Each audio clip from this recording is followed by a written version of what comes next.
Hi, everybody. This is Aaron Kramer, the president and CEO of BSR. We are a global business network and consultancy, more than 300 companies, whom we support on all aspects of just and sustainable business. And I'm going to kick us off today. Thank you very much for joining us. This is the second episode in our conversation series with Morrison Foerster, ESG Influencers Leading Transformative Change.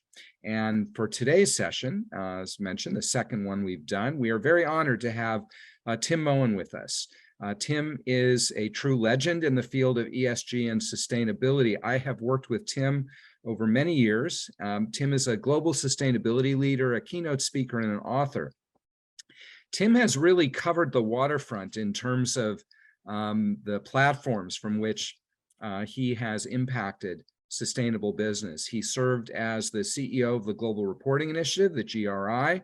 He's also held sustainability leadership roles in companies from Intel to Apple to AMD, and he has government experience as well, having worked on environmental policy in the US Senate and at the US EPA. Tim is the author of Changing Business from the Inside Out and a founder and former chairman of the Responsible Business Alliance, which was launched into the world as the Electronic Industry Citizenship Coalition, launched with BSR, I might add. For today's discussion, and we are delighted to have Tim with us, we will talk about the coming obligations for ESG, a term that is getting a lot of attention, some of it welcome, some of it perhaps less so, specifically on climate ESG disclosures, particularly on climate, and how companies can prepare for a changing landscape. Because as companies and investors consider how to measure, benchmark, and report on their ESG initiatives and impacts on a global scale, having the correct data, correct structures, management systems, governance in place, these things are more crucial than ever. So Tim will provide some insights from his experience leading sustainability strategies for some of the largest tech companies in the world and offer perspectives on future challenges. Suze McCormick, who is the global chair of the ESG, Social Enterprise and Impact Investing and Energy Practices at MoFo. Yes, Suze wears many hats very well, including serving on the BSR board. Suze will be interviewing Tim for this episode. So with that, Suze and Tim, take it away. Thanks so much, Aaron. And Tim, I can't believe I've known you for almost 20 years, and it is just a pleasure to have you with us today. I can't think of anybody better to really drill down a little bit with some practical advice on climate. ESG, we talked about with Aaron in our first session, is incredibly broad. And so one of the things we're going to do with this video series is really break it down and talk about some of the specific elements, including human rights, including cyber. But today we're going to focus on climate. And I'd like to start with some scene setting from you, sort of taking a step back. Where are we right now with climate, and particularly climate disclosure? I know we're in a very different place now than we were 5 years ago, 10 years ago, but take us through where we are and maybe start with some preliminary advice as companies are seeing regulation coming, but also, pressure from investors, from consumers, from employees. Well, first of all, thank you, Suze. It's fabulous to be with you today. And you're right, we go back decades, and it kind of goes to the answer to your question. In all of the years that I've worked in this space, I've never seen it as dynamic as it is right now. And the reasons for that, I think, are really the foundations for this webinar.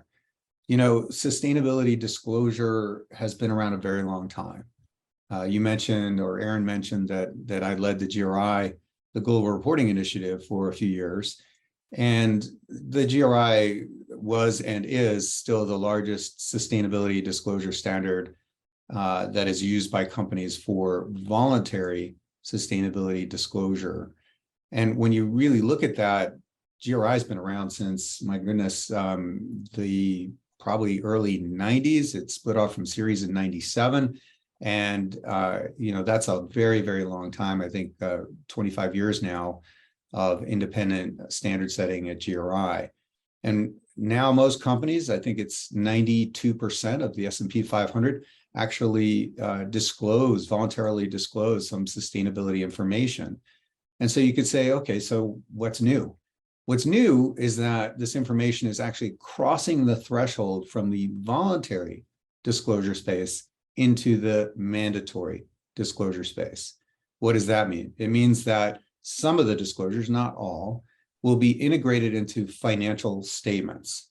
And that changes everything, because all of a sudden you have to have audited, assured, and integrated disclosures in your financial statements at the filing deadline. And the deadline is actually quite significant as a challenge to companies. And it's not all of the disclosures. And so I get the question all the time, what happens to voluntary sustainability reporting? Well, I think we are heading into, at least in the transitional period, a two-tier system where many companies will still have voluntary disclosures because they have quite a bit of the reputation staked on their sustainability platform.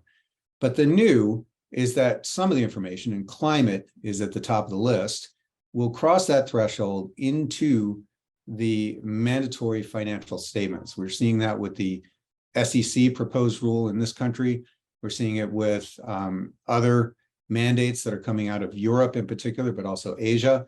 And along with those mandates, we're seeing new standards that will professionalize this entire area so that it is ready for those kinds of disclosures.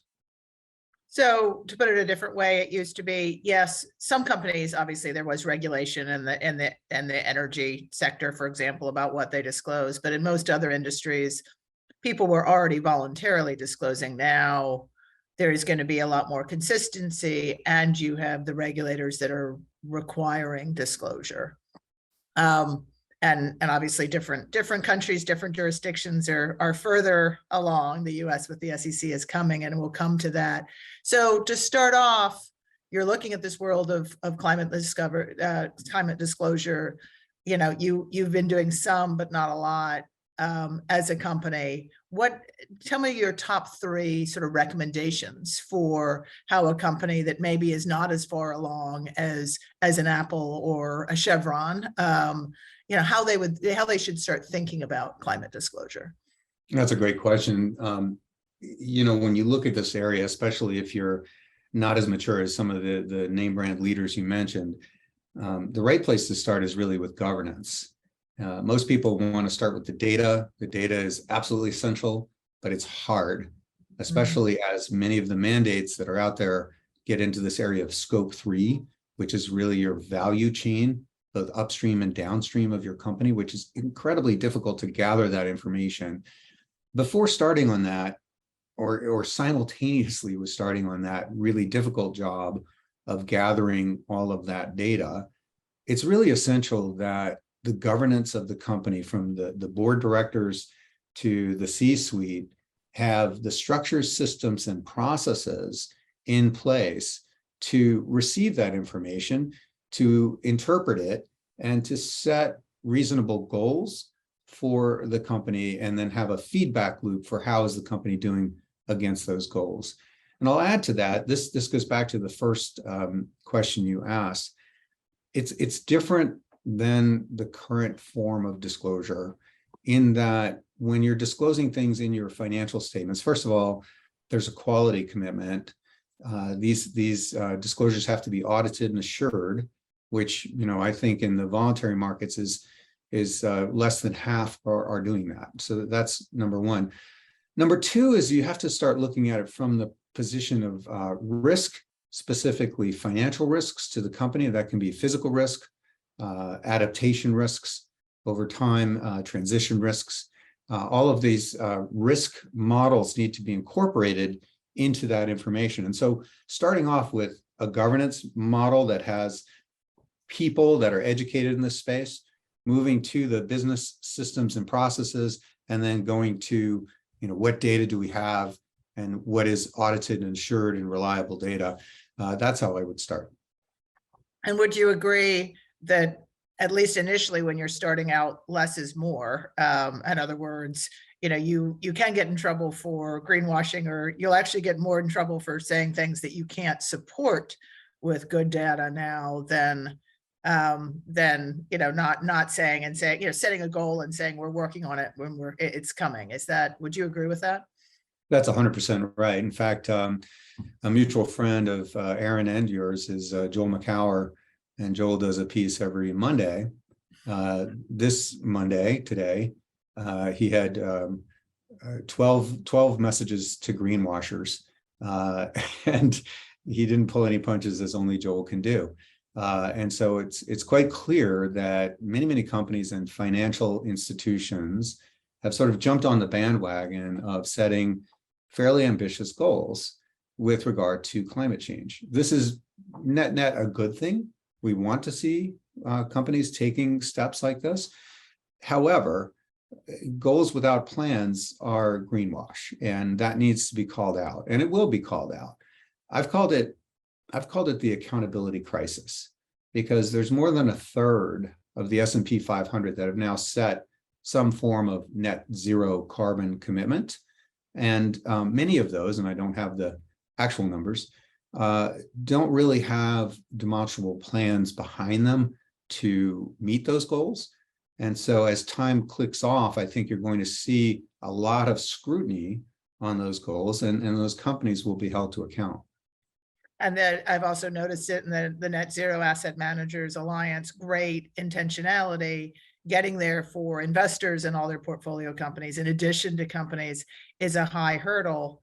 And, maybe just comment on sort of net zero means you don't just offset all of your emissions by buying credits. You really, going back to your top three, you have a government structure that addresses it. Number two is really looking at the business systems and operations, right? That's exactly right. And when it comes to financial institutions, since you mentioned that, they're especially challenged because, frankly, have been late to the party, let's say. Many of the large branded enterprises have been at this for some time. And you mentioned earlier some brand names that have really invested a lot in those systems and processes. When it comes to financial institutions, their carbon impact of their actual operations is tiny. CDP did a study to show that their, quote, scope 1 and scope 2, their actual carbon emissions of their own operations was on average 700 times less than the carbon impact of their financial transactions, the so-called financed emissions. And so a lot of them are playing catch up, trying to figure out what are their financed emissions, how do they calculate them, how do they report them, and most importantly, what do they do about them? That's a really good point. And let me just mention to the audience, we have a good group on. If you have questions, please put them in the Q&A. Starting in about 10 minutes or so, I'd be happy to take them and actually make sure that Tim answers them, because he is our expert. I wanted to go back on something that you said a couple minutes ago about climate risk, because I think people focus on emissions, and as you just said, financial institutions or even law firms like MoFo, our actual emissions are very low. And it's sort of two sides of the same coin, your emissions, needing to reduce your emissions, making those commitments, but really evaluation of climate risk. If you're an energy company, you've got your stranded assets, but any other company really looking through their operations. Can you unpack that a little bit for us? Absolutely. I mean, risk management is a fairly well-established field, especially within the financial sector. It's less established when it comes to sustainability. Fun fact, I actually started my career in risk assessment. That was my first job at EPA, was to assess the risk of toxic air pollutants. So, there's a whole body of knowledge of risk assessment. And what's interesting is that as this change that we're discussing takes root, and you're seeing climate cross the threshold into the mainstream of global commerce, you're seeing these professions step up and saying, how do we take on this new challenge? And one of the professions is the Global Association of Risk Professionals. I love their acronym. It's better than MoFo. It's GARP. Uh, but GARP has an entire certification class now for risk management professionals on sustainability and climate risk that you can get accredited in. So you're starting to see everything from risk management professionals to accountants to assurance providers put in the basic fundamental building blocks of how do we take on this change, which is climate is entering this mainstream. How do we apply our skills to that? And I think some of this fundamental education needs to take place as we start to put these mechanisms in place. I agree. And as I explained to people, there's the need to reduce emissions, but then it's just good business, to especially the physical threats, which are now, when you and I started, were evident to some people, but possibly not others. If you're signing on to 20-year contracts, understanding the viability of your supplier in that 20-year contract, and not just floods and fires, but also loss of arable land and their ability to perform. And it actually leads me to a question that we covered some with Aaron last time, but I'd like to just cover with you as well, which is sort of the anti-ESG sort of backlash. And some of it is sort of, single versus double materiality. What is your responsibility as a company, to look at ESG, the parts of ESG that are really material to operations, versus, considering all of the impact of the company on third parties. And I think, regulation in the EU obviously covers both. In the US, we tend to be more single materiality, but on climate, especially climate risk, is purely single material. I mean, evaluating risk is key. It's back to your second point. It is key to systems and operations. So maybe you could comment a little bit about sort of the role of climate within this whole ESG debate. Yeah, it's one of the things, having been in this field now for my entire career, that actually troubles me the most, is that over those decades, the issue of, now we call it ESG, but let's just call it what it is. In this case, we're talking about mainly climate, risk disclosure, or the entire life cycle of dealing with climate change has become a political football. And that's super troubling because, when I worked in the Senate, one of the reasons I left the Senate is I'm a policy wonk, pure and simple. I like policy, but when politics sort of trumps policy, then you get into weird stuff. And that's what's happening right now with climate change disclosure in many state laws. There are 17 states that are dealing with either laws or bills that are, quote, crusading against these corporate woke policies. It's not limited just to climate. In fact, it touches on many different aspects of ESG, such as diversity in some cases. But the climate one is the most serious, in that there are some laws and certainly legislative proposals to limit state business with financial institutions and companies that espouse climate policy to reduce their greenhouse gas footprint, because those states feel that, especially oil and gas producing states, feel that that is a threat to them. And, you can understand that basic logic, but in essence, they're tying the hands of these asset managers and asset owners who are looking at the broader energy transition and the known risks associated with climate change and saying, well, you can't consider those. Well, if they can't consider those, then you're looking at much higher borrowing costs. You're looking at all sorts of different economic impacts on those very states.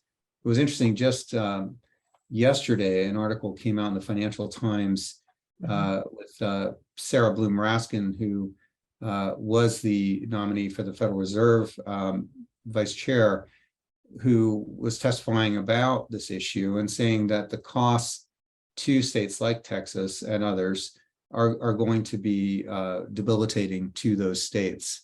And so it'll be interesting. This is one where I say, get the popcorn and the box of Kleenex, because it's going to be fun to watch and a bit sad as these forces go at it.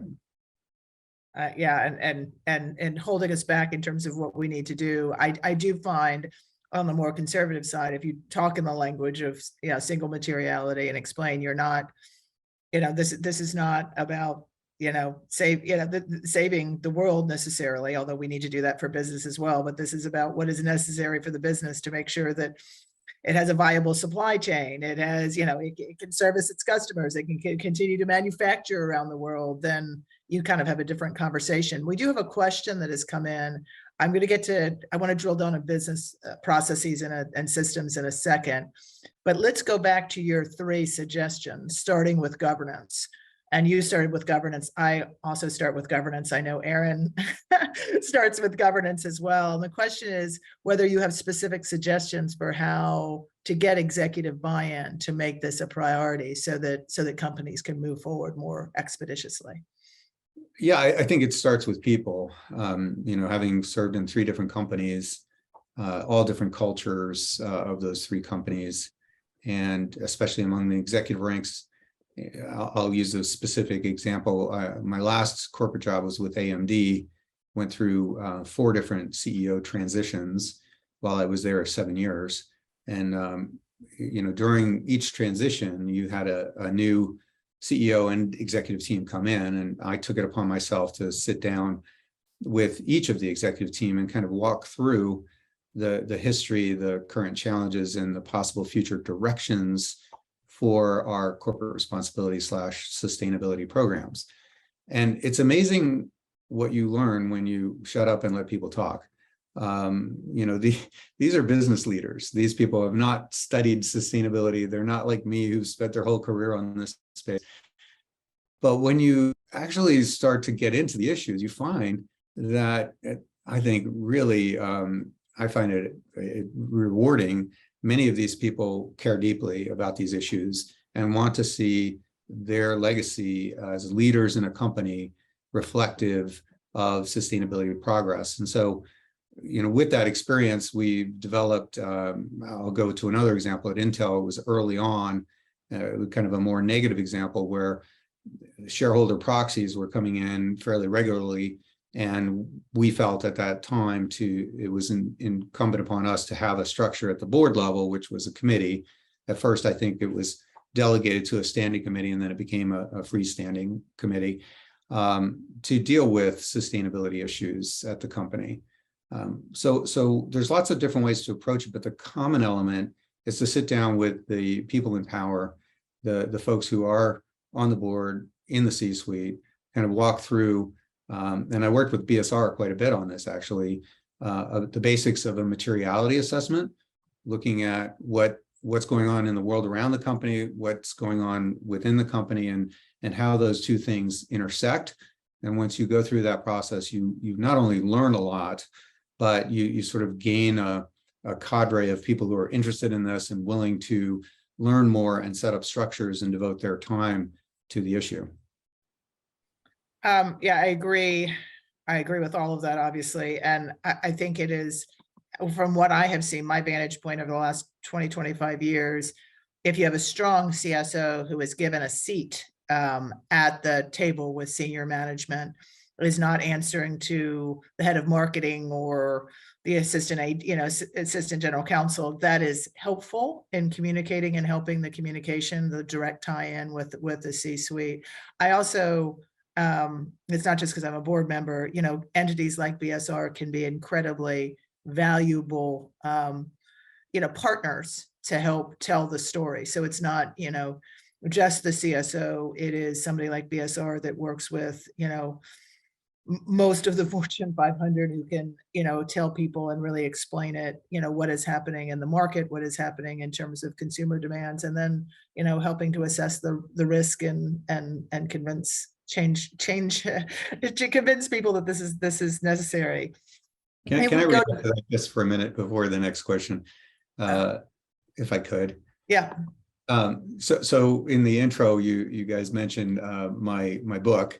The book's 10 years old now, so it needs to be rewritten, and it needs to be rewritten because of what you just said. So I wrote a book called Changing Business from the Inside Out, which is basically a manual for how to work inside a company on sustainability and corporate responsibility.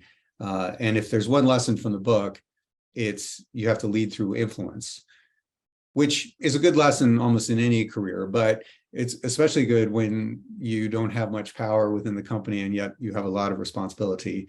That's changing because of what you said, Suze. I do believe that the role of CSO, which wasn't a thing 10 years ago, is now much more of a thing across corporate America, corporate international, and those positions are actually being given significant authority within companies.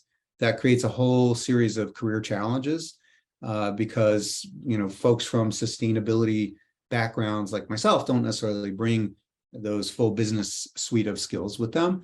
And that, I think, is the future, though, of where this whole field is going.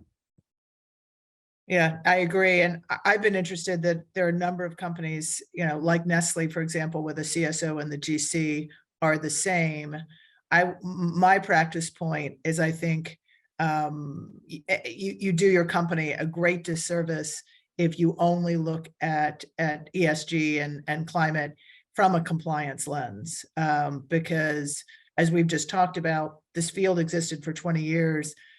Business and industry and investors and consumers are kind of, already in college. The disclosure requirements and compliance and regulation in a lot of places is still back sort of in preschool or elementary school.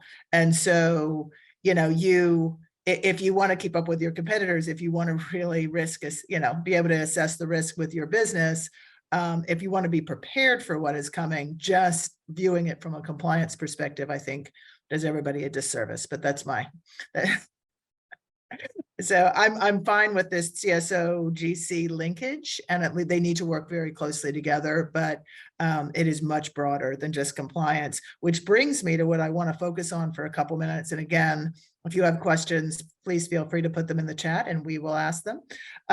Let's go back to the business systems that you referenced, and I'd like you to provide kind of a little more detail on how people are focusing. What are some real world examples about how to do it well, because you are really integrating it into your all of your operations, your day-to-day company functioning. Yeah, that's right. And I mentioned materiality assessment earlier, something we did with BSR, but if we just assume that we've gone through that process and we've selected climate change, and climate change is on the top of everybody's list, then the question is, how do we deal with our greenhouse gas footprint? What are the ways that a company would not just assess that, but manage that?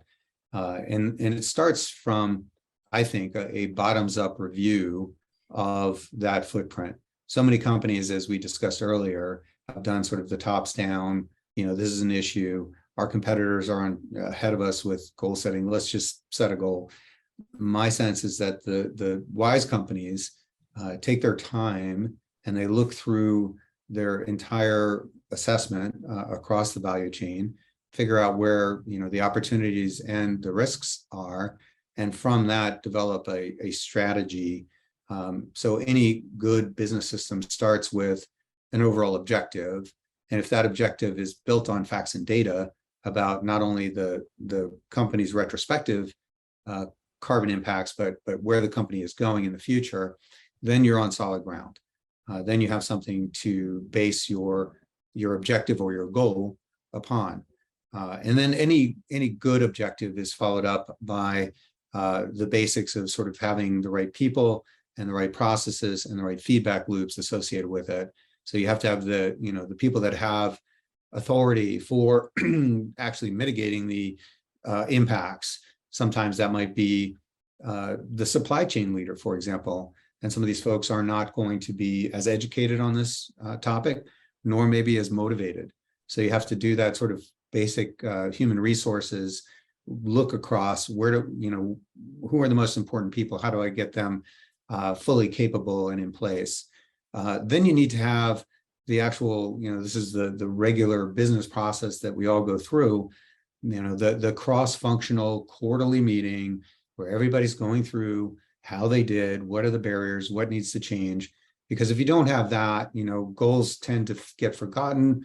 after the press release is out and the accolades are done, if you don't have those regular quarterly or monthly meetings where each leader responsible for an aspect of the objective is on point to discuss their progress, then it's all going to fall apart. So getting those things we already know how to do in companies applied to the climate problem, so very important. I agree. One interesting fact, we worked with corporate counsel and interviewed about 500 in-house counsel, a bunch of questions about ESG and in-house counsel's role in ESG within their organizations, and particularly climate. 80% of in-house counsel said they were starting to tie compensation to certain ESG goals. It begged the question for me, how objective they were and where, what kind of targets they were using, because doing it is very difficult. I remember a project with BSR and Nike more than 10 years ago. I mean, there are many companies, like Nike that have worked on it. It's very hard, perfected, and have a lot of lessons to share.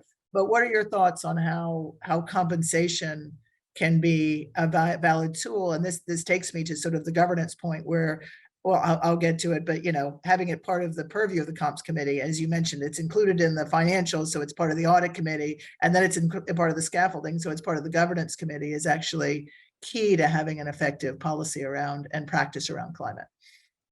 I think writ large, it's an incredibly effective tool, and it's one of the things that you look for in a company that's serious about managing ESG, and so it's very important.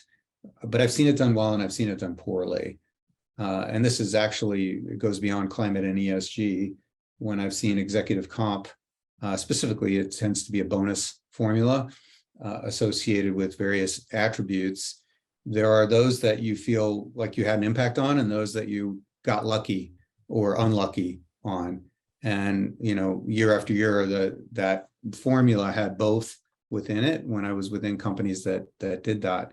So I think in order to make ESG tied to compensation, you have to actually tie it to the executive's purview.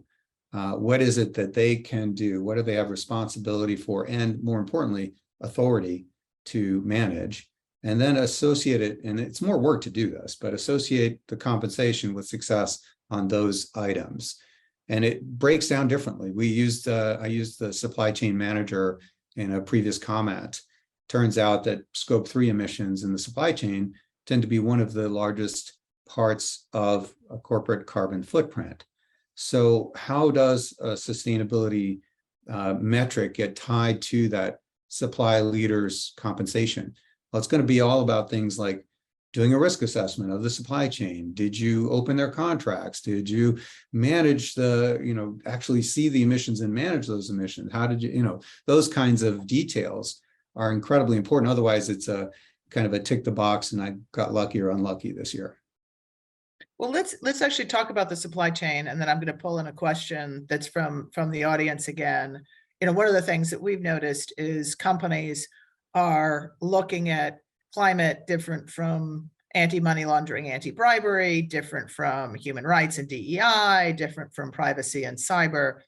And in fact, all of those require people to go down into their supply chain. And so what we're finding, in fact, is, these poor small suppliers out there have 3 sets of people who are asking different questions, and of course, then I'm going to get to data after this question, sort of the data. How do you think, what is your advice from a company about how they link these sort of disparate parts of ESG, all related to the supply chain, in a way that makes sense? And you probably have different people internally as well as externally that are managing it.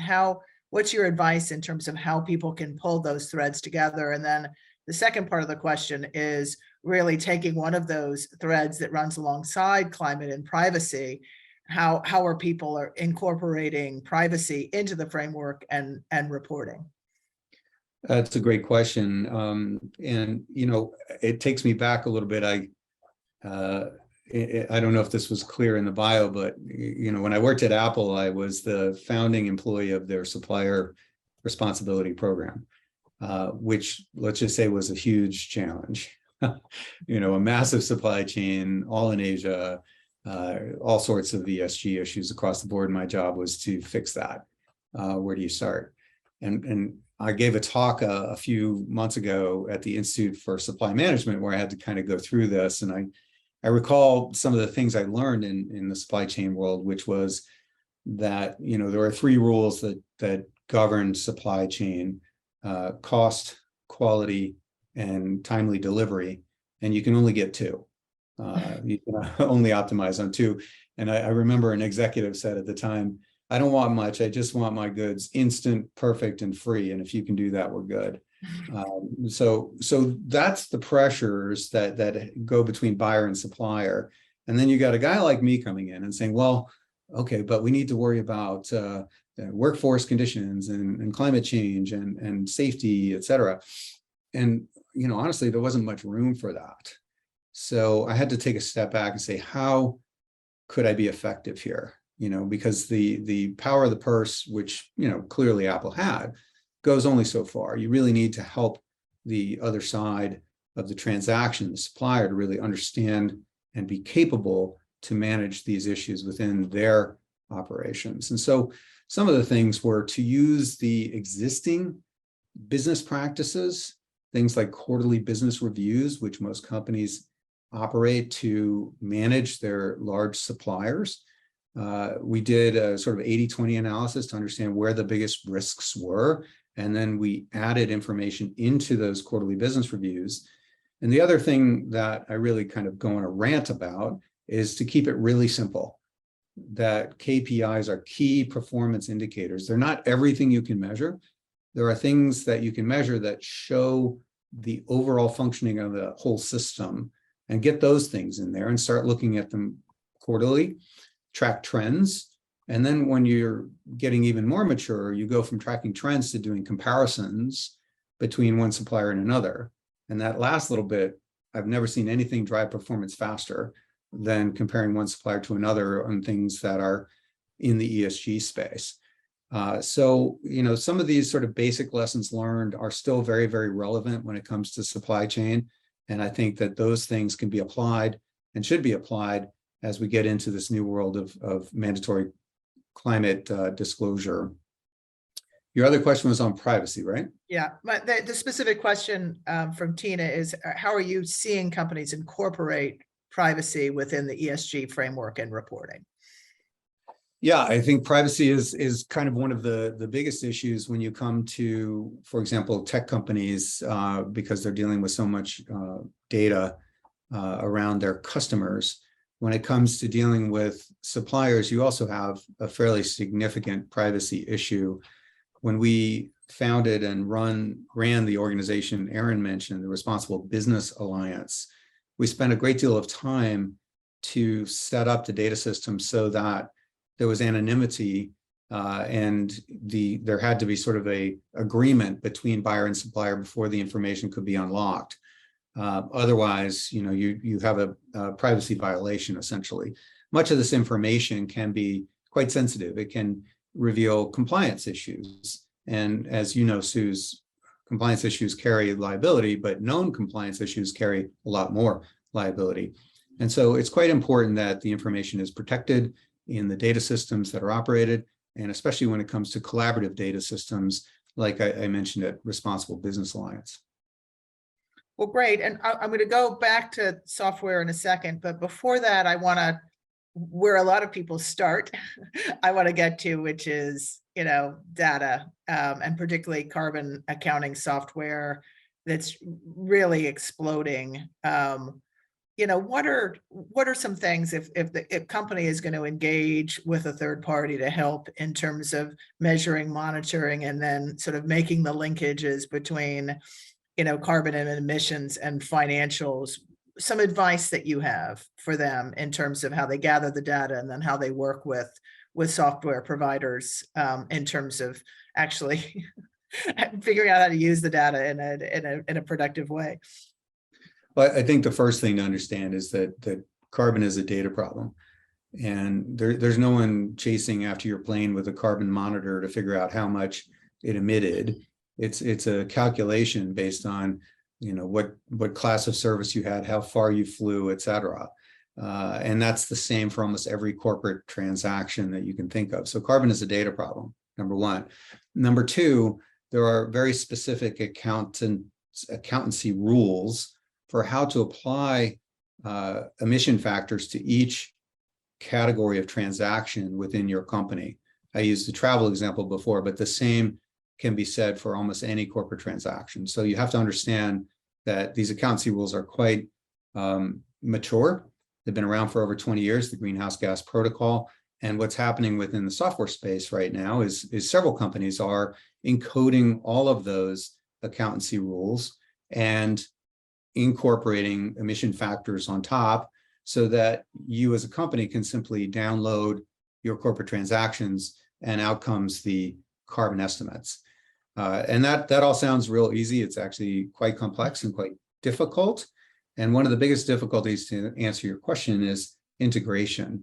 So many, what they call ERP, enterprise resource planning systems within companies are different from one another. You've heard of the big ones, SAP, Oracle, but there are different pieces. Like the piece that manages corporate travel is different than the piece that manages supply chain. And getting all of those things integrated so that the data actually flows, it's quality assured and auditable, and then produces estimates that you can rely upon is really hard. And it takes some time to get all of that up and running. But once it's up and running, you have not only a real-time way of looking at your footprint, but then you can start to future cast. What are the scenarios? What happens if we did this or did that? Then you can start to really have a handle on your path to decarbonization. Understand. And it's, taking it both and a better ability to assess the climate risk, right, associated with your operation. So it's really both. We have a question from Jessica, really, just to pause for a second. We mentioned this at the beginning, but what is material to operations related to ESG and climate is different company by company, industry by industry, because obviously a software company is going to have a very different emissions footprint from a large oil and gas company, from a manufacturing company. Some specific advice for software companies in terms of how they should be thinking about the data problem, but also thinking about what they're measuring and how they're measuring. And then we'll turn to the hot topic of the moment, scope 3. We'll do a little bit of a deep dive. Well, there's an opportunity and a risk for the software industry. Obviously, we covered the opportunity before, which was to automate the entire value chain of greenhouse gas accounting, disclosure, risk assessment, all of that. And there are many companies working on that, as we said before. On the risk side, it's almost like what we talked about before with law firms and financial service firms. They don't have much of a footprint themselves, but they're facilitated emissions or their supply chain emissions can be significant.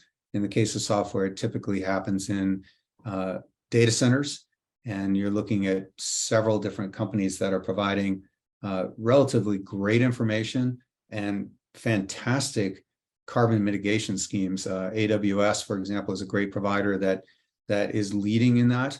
And there's a number of others that are also focused on reducing the greenhouse gas footprint of server farms. So I think those are the things that I would look at for the software industry. And let's just pause a second. You've mentioned it a couple of times, scope 3 emissions. One of the biggest criticism of the new SEC rules is they cover scope 3 emissions, and it's going to be, people argue, very, very expensive.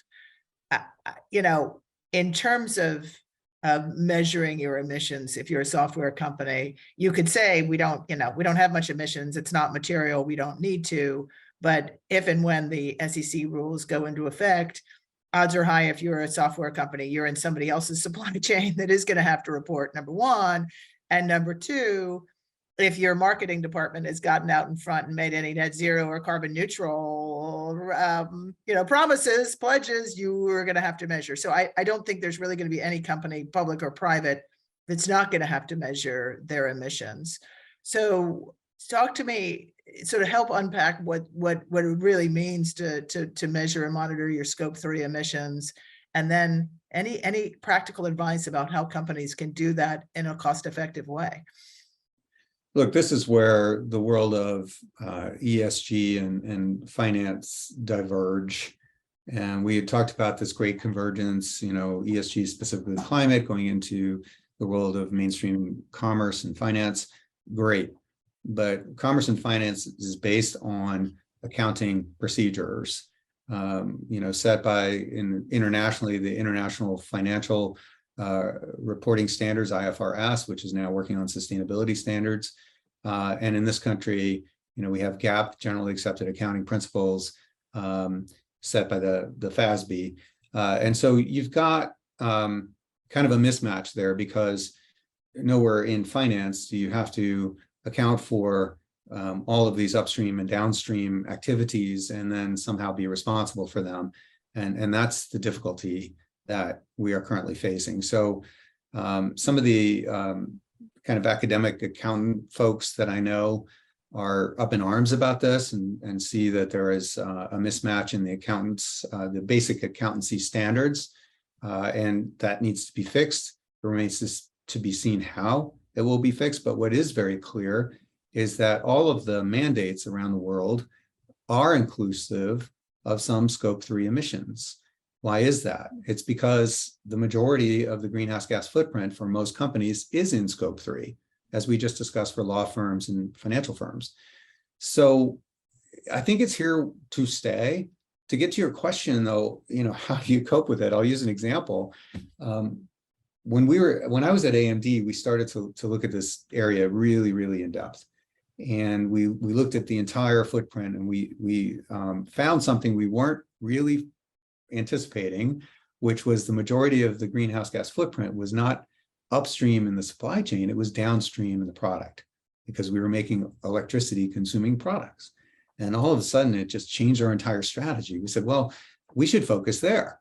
What can we do to design energy efficient semiconductors that are used in computers and other electronic devices? And it became an entire goal to make the semiconductor 25 times more energy efficient by the year 2020, a goal that they in fact achieved, which is incredible, right? But because it had been based on this analysis of scope 3, became this goal, it actually became a win-win.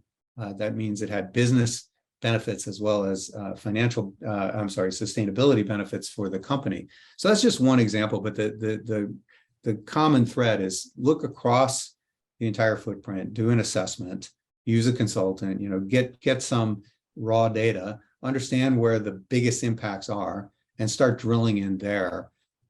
I think scope 3 is here to stay because of its massive implications. I think that the accountancy procedures, the disclosure standards are all going to evolve, but the main message is don't avoid it. Get involved, take a look at it, understand where the biggest risks are, and focus there. And as you said earlier, and following our friend Joel Makehour, if you've made some pledges, figure out how you're going to live up to them. So figuring out. And I just had one additional question on this, which I get all the time, and I have trouble for our firm, which is, okay, we can't, we made this pledge, we're going to start trying to track our scope 3 and everybody with whom we contract with, but there's just no way we're going to get there without buying credits. Do I just, is a credit that's verified by ACR or by Vera?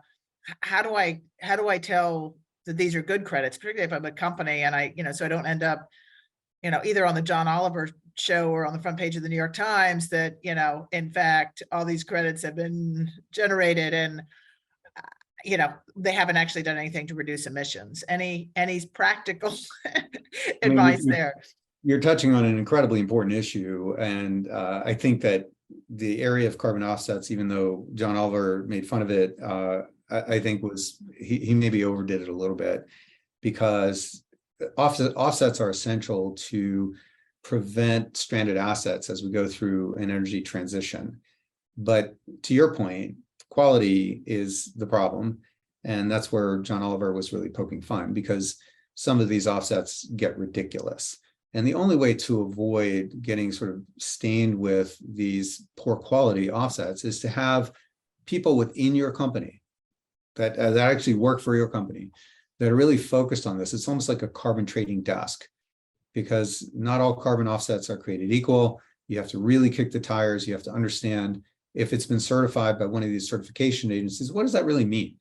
And how do we assure ourselves, and in front of our entire customer base, the reputation of the company at stake, that these are good offsets, and be public about it. Be proactive about it. Tell your own story instead of having it told for you. But it is going to require having people on staff who know what they're doing. And talk to me just also about the risk of double counting. I've heard that with respect to scope 3 and in this space as well. How do you avoid, what are your thoughts about it? And how do you think you avoid that as a company? I think it's unavoidable. You start to look at these issues and say, well, okay, it's double counting. Got it. Are we going to focus on that issue, or are we going to focus on what we can do as a company to decarbonize? I think it's much more fruitful to focus on the latter, obviously. It's kind of like an analogous argument I've heard is people are concerned that the SEC may get caught in litigation, therefore I don't have to worry about it. I'm like, okay, you could have that discussion too, but look at the broader trends here. Greenhouse gas disclosure is coming. It's going to be part of your financial statements. There's a lot to do to get ready for that. So get ready for it. It's not that hard. And even, the argument I make is, I think the analogy to carbon disclosure is the conflict minerals, where, so everybody sues, everybody challenges, but in fact, so one part of it is taken out. The bus has already left the station. We're headed. We're headed, as you said, we're headed, and most folks have jurisdictional reach ex-US, and so even if US disclosure requirements are held up for some period of time, if they're doing business with anybody, Europe, Asia, they're going to have to start measuring and reporting. Which leads me, and again, we may have time for one more audience question if it comes in, but I wanted to ask you about partnerships. We've been, for years, actually since the EICC, working with BSR, setting up partnerships, but in this area, when you're handling scope 3 and have the disclosure requirements, and you're a software or other company, working in collaboration with others can be a real positive to sort of figuring out how you meet your internal goals or the regulatory requirements. Can you just sort of share your views on partnerships, collaborations in the industry, noting that people have to be just wary of antitrust? We'll cover that in a later one, but some of your thoughts about how people could do that effectively. It's such a great question, because no company does this alone, especially when it comes to scope 3. Decarbonization is a team sport.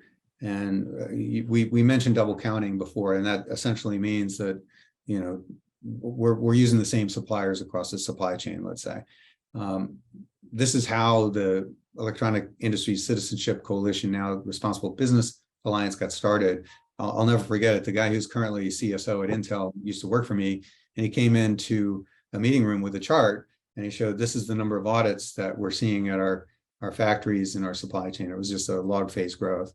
And we said, well, why is that? And so everybody's using the same suppliers and everybody's auditing them with their own special sauce. So we need to collaborate. And that was the birth of the Responsible Business Alliance. This is exactly the same for scope 3.